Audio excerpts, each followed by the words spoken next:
ನಮಸ್ಕಾರ. ಬನ್ನಿ, ಇವತ್ತು ನಾವು ಕ್ಯಾಡಿಗಳಿಗಾಗಿ ಇರುವ ಗಾಲ್ಫ್ನ ಕೆಲವು ಮುಖ್ಯ ನಿಯಮಗಳನ್ನ ಸರಳವಾಗಿ ಅರ್ಥ ಮಾಡ್ಕೊಳ್ಳೋಣ. ಅಂದ್ರೆ ಕೋರ್ಸ್ನಲ್ಲಿ ಏನು ಮಾಡ್ಬೋದು ಮತ್ತು ಖಂಡಿತವಾಗಿಯೂ ಏನು ಮಾಡಬಾರ್ದು ಅನ್ನೋದನ್ನ ನೋಡೋಣ. ಸರಿ, ಮೊದಲನೇದಾಗಿ ನಾವು ಗಾಲ್ಫ್ ಕೋರ್ಸ್ನ ಅಡಿಪಾಯವನ್ನ ಅರ್ಥ ಮಾಡ್ಕೊಳ್ಳೋಣ. ಅದೇ ಕೋರ್ಸ್ನ 5 ಪ್ರಮುಖ ಪ್ರದೇಶಗಳು. ಯಾಕಂದ್ರೆ ನಿಮ್ಮ ಆಟಗಾರರ ಬಾಲ್ ಎಲ್ಲಿದೆ ಅನ್ನೋದ್ರ ಮೇಲೇನೆ ಗಾಲ್ಫ್ ನಿಯಮಗಳು ಸಂಪೂರ್ಣವಾಗಿ ಬದಲಾಗುತ್ತೆ. ಈ 5 ಪ್ರದೇಶಗಳು ಯಾವುವು ಅಂದ್ರೆ teeing area, general area, penalty area, bunker ಮತ್ತು ಪುಟಿಂಗ್ ಗ್ರೀನ್. ಕೋರ್ಸಿನ ಪ್ರತಿಯೊಂದು ಇಂಚು ಜಾಗ ಕೂಡ ಈ 5ರಲ್ಲಿ ಒಂದಕ್ಕೆ ಸೇರಿರುತ್ತೆ. ಹಾಗಾಗಿ ನಿಮ್ಮ ಪ್ಲೇಯರ್ನ ಬಾಲ್ ಯಾವ ಏರಿಯಾದಲ್ಲಿದೆ ಅಂತ ನಿಮ್ಗೆ ಪಕ್ಕಾ ಗೊತ್ತಿರಬೇಕು. ಸರಿ, ಕೋರ್ಸ್ ಬಗ್ಗೆ ತಿಳ್ಕೊಂಡ್ವಿ. ಈಗ ಆಟಗಾರರು ಮೊದಲನೇ ಶಾಟ್ ಹೊಡೆಯೋಕ್ಕೂ ಮುಂಚೆನೇ ನಾವು ಗಮನಿಸಬೇಕಾದ ಕೆಲವು ಅತಿ ಮುಖ್ಯವಾದ ವಿಷಯಗಳಿವೆ. ಆಟ ಶುರುವಾಗೋ ಮುಂಚೆ ನೀವು ನೆನ್ಪಿಟ್ಕೊಳ್ಳೇಬೇಕಾದ ಒಂದು ಮ್ಯಾಜಿಕ್ ನಂಬರ್ ಇದೆ. ಅದುವೇ 14. ಯಾಕಂದ್ರೆ ಒಬ್ಬ ಆಟಗಾರ ತನ್ನ ಬ್ಯಾಗ್ನಲ್ಲಿ ಗರಿಷ್ಠ 14 ಕ್ಲಬ್ಗಳನ್ನು ಮಾತ್ರ ಇಟ್ಕೊಳ್ಬಹುದು. ಅದಕ್ಕೆ ಆಟ ಶುರುವಾಗೋ ಮೊದಲೇ ಕ್ಲಬ್ಗಳನ್ನ ಒಮ್ಮೆ ಎಣಿಸ್ಬಿಡಿ. ಒಂದು ವೇಳೆ 14ಕ್ಕಿಂತ ಜಾಸ್ತಿ ಅಂದ್ರೆ 15 ಕ್ಲಬ್ಸ್ ಇದ್ರೆ ಸ್ಟ್ರೋಕ್ ಪ್ಲೇ ಆಟದಲ್ಲಿ ಆ ಪ್ಲೇಯರ್ಗೆ 4 ಸ್ಟ್ರೋಕ್ಗಳ ಭಾರೀ ಪೆನಾಲ್ಟಿ ಬೀಳುತ್ತೆ. ಇದು ಸಣ್ಣ ತಪ್ಪಲ್ವೇ ಅಲ್ಲ. ಕ್ಲಬ್ಸ್ ಆಯ್ತು. ಇನ್ನೊಂದು ಮುಖ್ಯವಾದ ವಿಚಾರ ಅಂದ್ರೆ ಸಮಯ. ಅಕಸ್ಮಾತ್ ನಿಮ್ಮ ಪ್ಲೇಯರ್ ಟೀ ಟೈಮ್ಗೆ 1-2 ನಿಮಿಷ ತಡವಾಗಿ ಬಂದ್ರೆ ಏನಾಗ್ಬೋದು? ಇಲ್ಲಿ ನೋಡಿ, ಆಡೋ ಆಟದ ಮೇಲೆ ಪೆನಾಲ್ಟಿ ಬೇರೆ ಬೇರೆ ಇರುತ್ತೆ. ಮ್ಯಾಚ್ ಪ್ಲೇ ಆಡ್ತಿದ್ರೆ ಅವರು ಮೊದಲನೇ ಹೋಲನ್ನೇ ಸೋತ್ಬಿಡ್ತಾರೆ. ಅದೇ ಸ್ಟ್ರೋಕ್ ಪ್ಲೇ ಆಗಿದ್ರೆ 2 ಸ್ಟ್ರೋಕ್ ಪೆನಾಲ್ಟಿ ಕಟ್ಲೇಬೇಕು. ಓಕೆ, ಈಗ ನಾವು ಟೀ ಏರಿಯಾಗೆ ಬರೋಣ. ಅಂದ್ರೆ ಹೋಲ್ ಎಲ್ಲಿಂದ ಶುರುವಾಗುತ್ತೋ ಆ ಜಾಗಕ್ಕೆ. ಇಲ್ಲೂ ಕೆಲವು ಇಂಟ್ರೆಸ್ಟಿಂಗ್ ರೂಲ್ಸ್ ಇವೆ. ಇದು ತುಂಬಾ ಜನರಿಗೆ ಗೊಂದಲ ಆಗುವ ವಿಚಾರ. ಆಟಗಾರರ ಕಾಲುಗಳು ಟೀ ಮಾರ್ಕರ್ಗಳ ಹೊರಗಡೆ ಇರಬಹುದು, ಅದರಿಂದ ಏನೂ ತೊಂದರೆ ಇಲ್ಲ. ಆದರೆ ಮುಖ್ಯವಾಗಿ ಬಾಲ್ ಮಾತ್ರ ಆ ಮಾರ್ಕರ್ಗಳ ಮಧ್ಯದಲ್ಲೇ ಇರಬೇಕು. ಇದು ಕಡ್ಡಾಯ. ಹಾಗಾದ್ರೆ ಒಂದು ವೇಳೆ ಆಟಗಾರರು ಗೊತ್ತಿಲ್ಲದೆ ಪೂರ್ತಿಯಾಗಿ ಟೀ ಏರಿಯಾದ ಹೊರಗಡೆಯಿಂದ ಬಾಲ್ ಹೊಡೆದ್ಬಿಟ್ರೆ ಆಗೇನ್ ಕತೆ? ಮತ್ತೊಮ್ಮೆ ಆಟದ ಫಾರ್ಮ್ಯಾಟ್ ಮೇಲೆ ರೂಲ್ ಬದಲಾಗುತ್ತೆ. ಮ್ಯಾಚ್ ಪ್ಲೇಯಲ್ಲಿ ಯಾವುದೇ ಪೆನಾಲ್ಟಿ ಇಲ್ಲ, ಆದರೆ ಅವರ ಎದುರಾಳಿ ಆ ಶಾಟನ್ನ ಬೇಡ ಮತ್ತೆ ಹೊಡೀರಿ ಅಂತ ಹೇಳ್ಬೋದು.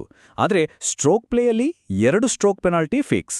ಅಷ್ಟೇ ಅಲ್ಲ, ಅವರು ಆ ತಪ್ಪನ್ನ ಸರಿಪಡಿಸಿ ಟೀ ಏರಿಯಾದ ಒಳಗಿನಿಂದ ಮತ್ತೆ ಹೊಡೀಲೇಬೇಕು. ಸರಿ, ಟೀ ಶಾಟ್ ಹೊಡೆದಾಯ್ತು. ಈಗ ಮುಂದಿನ ಕೆಲಸ ಬಾಲ್ ಇಲ್ಲಿದೆ ಅಂತ ಹುಡುಕೋದು. ಇಲ್ಲಿ ಸಮಯವೇ ಎಲ್ಲದಕ್ಕಿಂತ ಮುಖ್ಯ. ಬಾಲ್ ಕಳೆದೋದಾಗ ನಿಮ್ಮ ತಲೆಯಲ್ಲಿ ಬರಬೇಕಾದ ನಂಬರ್ ಅಂದ್ರೆ 3. ಯಾಕಂದ್ರೆ ಬಾಲ್ ಹುಡುಕೋಕೆ ನಿಮ್ಗೆ ಸಿಗೋದು ಕೇವಲ 3 ನಿಮಿಷ. ಹಾಗಾದ್ರೆ ಈ 3 ನಿಮಿಷದ ಕೌಂಟ್ ಡೌನ್ ಯಾವಾಗ ಶುರುವಾಗುತ್ತೆ? ಸಿಂಪಲ್. ಪ್ಲೇಯರ್ ಆಗ್ಲಿ ಅಥವಾ ಕ್ಯಾಡಿ ಆಗ್ಲಿ, ಯಾರು ಮೊದಲು ಹುಡುಕಾಟ ಶುರು ಮಾಡ್ತಾರೋ ಆ ಕ್ಷಣದಿಂದಲೇ ಟೈಮರ್ ಆನ್ ಆಗುತ್ತೆ. 1 ನಿಮಿಷ ಟೈಮ್ ಉಳಿಸೋಕೆ ಬಾಲ್ ಪೆನಾಲ್ಟಿ ಏರಿಯಾದಲ್ಲಿ ಹೋಗಿರ್ಬೋದು ಅಂತ ಅನುಮಾನ ಬಂದ್ರೆ ಒಂದು ಪ್ರೊವಿಷನಲ್ ಬಾಲ್ ಹೊಡೆದು ಬಿಡ್ಬೋದಾ? ಇದಕ್ಕೆ ಉತ್ತರ ಒಂದೇ ಇಲ್ಲ, ಖಂಡಿತ ಇಲ್ಲ. ಯಾವತ್ತಿಗೂ ಪೆನಾಲ್ಟಿ ಏರಿಯಾದಲ್ಲಿ ಬಾಲ್ ಹೋಗಿರಬಹುದು ಅನ್ನೋ ಕಾರಣಕ್ಕೆ ಪ್ರೊವಿಷನಲ್ ಬಾಲ್ ಆಡೋ ಹಾಗಿಲ್ಲ. ಇದು ಬಹಳ ಮುಖ್ಯವಾದ ನಿಯಮ. ಹಾಗಾದ್ರೆ ಪ್ರೊವಿಷನಲ್ ಬಾಲ್ ಆಡೋಕೆ ಯಾವಾಗ ಅವಕಾಶ ಇದೆ? ನೆನ್ಪಿಡಿ, 2 ಸಂದರ್ಭಗಳಲ್ಲಿ ಮಾತ್ರ. 1, ನಿಮ್ಮ ಬಾಲ್ ಪೆನಾಲ್ಟಿ ಏರಿಯಾ ಹೊರತುಪಡಿಸಿ ಬೇರೆ ಎಲ್ಲಾದ್ರೂ ಕಳೆದು ಹೋಗಿರ್ಬೋದು ಅಂದಾಗ. 2, ಬಾಲ್ ಔಟ್ ಆಫ್ ಬೌಂಡ್ಸ್ ಹೋಗಿರ್ಬೋದು ಅಂತ ಅನ್ಸಿದ್ದಾಗ. ಇವೆರಡೂ ಬಿಟ್ಟು ಬೇರೆ ಕಾರಣಕ್ಕೆ ಅವಕಾಶ ಇಲ್ಲ. ಇನ್ನೊಂದು ಎಚ್ಚರಿಕೆ, ಯಾವಾಗಲೂ ನಿಮ್ಮ ಪ್ಲೇಯರ್ ಸರಿಯಾದ ಬಾಲನ್ನೇ ಹೊಡಿತಿದ್ದಾರಾ ಅಂತ ಖಚಿತಪಡಿಸ್ಕೊಳ್ಳಿ. ಯಾಕಂದ್ರೆ ಬೇರೆಯವರ ಬಾಲ್ ಹೊಡೆದ್ರೆ ಸ್ಟ್ರೋಕ್ ಪ್ಲೇಯಲ್ಲಿ 2 ಸ್ಟ್ರೋಕ್ ಪೆನಾಲ್ಟಿ ಬೀಳುತ್ತೆ. ಮ್ಯಾಚ್ ಪ್ಲೇ ಆಡ್ತಿದ್ರೆ ಆ ಹೋಲನ್ನೇ ಸೋಲ್ತಾರೆ. ಸರಿ, ಬಾಲ್ ಸಿಕ್ತು. ಈಗ ಮುಂದಿನ ಪ್ರಶ್ನೆ, ಅದು ನಿಖರವಾಗಿ ಎಲ್ಲಿದೆ? ಅದರಲ್ಲೂ ಬಾಲ್ ಯಾವುದಾದ್ರೂ ಲೈನ್ ಹತ್ರ ಬಿದ್ದಿದ್ರೆ ರೂಲ್ಸ್ ತುಂಬಾನೇ ಮುಖ್ಯವಾಗುತ್ತೆ. ಇಲ್ಲೊಂದು ದೊಡ್ಡ ವ್ಯತ್ಯಾಸ ಇದೆ, ಇದನ್ನ ಸರಿಯಾಗಿ ಅರ್ಥ ಮಾಡ್ಕೊಳ್ಳಿ. ಬಾಲ್ನ ಒಂದು ಚೂರು ಭಾಗ ಕೆಂಪು ಲೈನ್ ಅಂದ್ರೆ ಪೆನಾಲ್ಟಿ ಏರಿಯಾ ಲೈನ್ ಮುಟ್ಟಿದ್ರೂ ಆ ಬಾಲ್ ಪೆನಾಲ್ಟಿ ಏರಿಯಾದ ಒಳಗೆ ಇದೆ ಅಂತ ಲೆಕ್ಕ. ಆದ್ರೆ ಅದೇ ಬಾಲ್ ಬಿಳಿ ಲೈನ್ ಅಂದ್ರೆ ಔಟ್ ಆಫ್ ಬೌಂಡ್ಸ್ ಲೈನ್ ಮುಟ್ಟಿದ್ರೆ ಅದು ಔಟ್ ಅಲ್ಲ, ಅದು ಇನ್ ಅಂದ್ರೆ ಸೇಫ್ ಆಗಿದೆ, ಆಟ ಮುಂದುವರ್ಚಬಹುದು. ಇದೇ ರೀತಿ ಪುಟಿಂಗ್ ಗ್ರೀನ್ ವಿಷಯದಲ್ಲೂ ಅಷ್ಟೇ. ಬಾಲ್ನ ಒಂದು ಸಣ್ಣ ಚೂರು ಗ್ರೀನ್ ಸರ್ಫೇಸ್ಗೆ ಟಚ್ ಆಗ್ತಿದ್ರೂ ಕೂಡ ಆ ಬಾಲ್ ಗ್ರೀನ್ ಮೇಲೆ ಇದೆ ಅಂತಾನೆ ಪರಿಗಣಿಸಬೇಕು. ಆಗ ಗ್ರೀನ್ನ ಸ್ಪೆಷಲ್ ರೂಲ್ಸ್ ಅಪ್ಲೈ ಆಗುತ್ತೆ. ಸರಿ, ನಾವು ಇಲ್ಲಿಯವರೆಗೆ ಬಹಳಷ್ಟು ನಿಯಮಗಳನ್ನ ನೋಡಿದ್ದೇವೆ. ಈಗ ಕೋರ್ಸ್ನಲ್ಲಿ ಮತ್ತು ಪರೀಕ್ಷೆ ಸಮಯದಲ್ಲಿ ಸುಲಭವಾಗಿ ನೆನ್ಪಿಟ್ಟುಕೊಳ್ಳಲು ಕೆಲವು ಪ್ರಮುಖ ಅಂಶಗಳನ್ನ ಒಮ್ಮೆ ಬೇಗನೆ ನೋಡೋಣ. ಈ 6 ಪಾಯಿಂಟ್ಗಳು ನಿಮ್ಮ ತಲೆಯಲ್ಲಿ ಯಾವಾಗ್ಲೂ ಇರಲಿ. 1. 5 ಏರಿಯಾಗಳು, ಯಾಕಂದ್ರೆ ಪ್ರತಿಯೊಂದಕ್ಕೂ ಬೇರೆ ರೂಲ್ಸ್. 2. 14 ಕ್ಲಬ್ಗಳು. 3 ನಿಮಿಷ, ಬಾಲ್ ಹುಡುಕೋಕೆ ಇರೋ ಟೈಮ್ ಅಷ್ಟೇ. 4. Tea box rule. 5. Line rules. ಕೆಂಪು ಲೈನ್ ಟಚ್ ಆದ್ರೆ ಪೆನಾಲ್ಟಿ ಏರಿಯಾ, ಬಿಳಿ ಲೈನ್ ಟಚ್ ಆದ್ರೆ ಇನ್ಬೌಂಡ್ಸ್.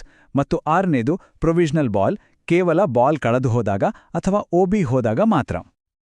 ಕೊನೆಯದಾಗಿ ಒಂದು ಯೋಚನೆ ಮಾಡಿ. ನೀವು ಕೋರ್ಸ್ನಲ್ಲಿ ನೋಡಿದ ಹಾಗೆ ಈ ನಿಯಮಗಳಲ್ಲಿ ಯಾವುದೂ ಅತಿ ಹೆಚ್ಚು ಸಲ ಪಾಲನೆ ಆಗುವುದಿಲ್ಲ. ಮತ್ತು ಆ ತಪ್ಪಿನಿಂದಾಗುವ ಪೆನಾಲ್ಟಿಯನ್ನು ತಪ್ಪಿಸಲು ನಿಮ್ಮ ಆಟಗಾರನಿಗೆ ನೀವು ಹೇಗೆ ಸಹಾಯ ಮಾಡಬಹುದು? ನೆನಪಿಡಿ, ಈ ಬೇಸಿಕ್ ರೂಲ್ಸ್ ತಿಳಿದುಕೊಂಡ್ರೆ ನೀವು ಪೆನಾಲ್ಟಿಗಳನ್ನು ತಪ್ಪಿಸುವುದಲ್ಲದೆ ಎಲ್ಲರ ಆಟವನ್ನು ವೇಗವಾಗಿ ಮತ್ತು ಸುಲಭವಾಗಿ ಮಾಡಲು ಸಹಾಯ ಮಾಡುತ್ತೀರಿ.